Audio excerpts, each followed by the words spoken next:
জয় ব্যাটারিয়াম। আজকে এই জায়গার নামটা কি? মিঠাপুর ডালখোলা। ডালখোলা। আমরা এখন ডালখোলায় আছি। আমাদের বেঙ্গল পুলিশ ইন্সপেক্টর পরেশ মণ্ডলের পরিচিত একজন লোক বিনয় কুমার সাহা। উনি প্রফেশনালে বিজনেসম্যান। এই টোটাল ওনার অফিস দেখতে পাচ্ছেন। এখানে আমরা এসেছি প্রোগ্রাম করতে। প্রোডাক্টের সম্বন্ধে বলবার পর তো ওনাকে যখন বলছি তখন উনি বললেন যে হাই প্রেশারের পেশেন্ট।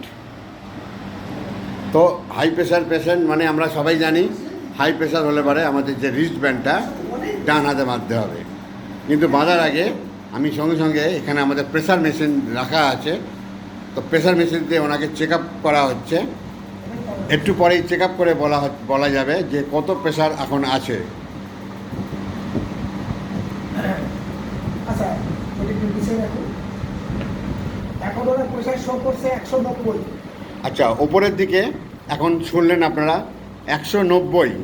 ঘড়িটাকে শো করে ওখানে শো করে। আচ্ছা, দেখে নিন। বুঝতে পারবে সবাই। আপনারা দেখতে পাচ্ছেন ঘড়িতে এখন এটা প্রেশার মেশিন। এতে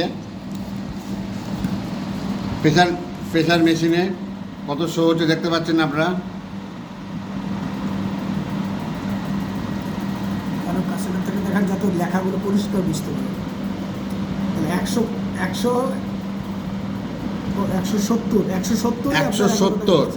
কিন্তু এর আগের বারে 190 শো হয়েছিল। যাক, এখন 170-তে দাঁড়িয়ে আছে। এরপর আপনাদের আমি দেখাবো লো, যেটা নিচের প্রেশারটা কত হচ্ছে। একটু ওয়েট করুন।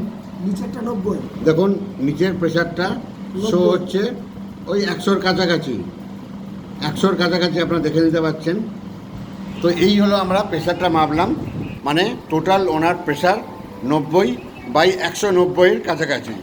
তো আমরা এখন একটু জাস্ট ওয়েট করে যাচ্ছি, আবার ফিরে আসবো সেকেন্ড ভিডিওয়ে। ওকে, থ্যাঙ্কস।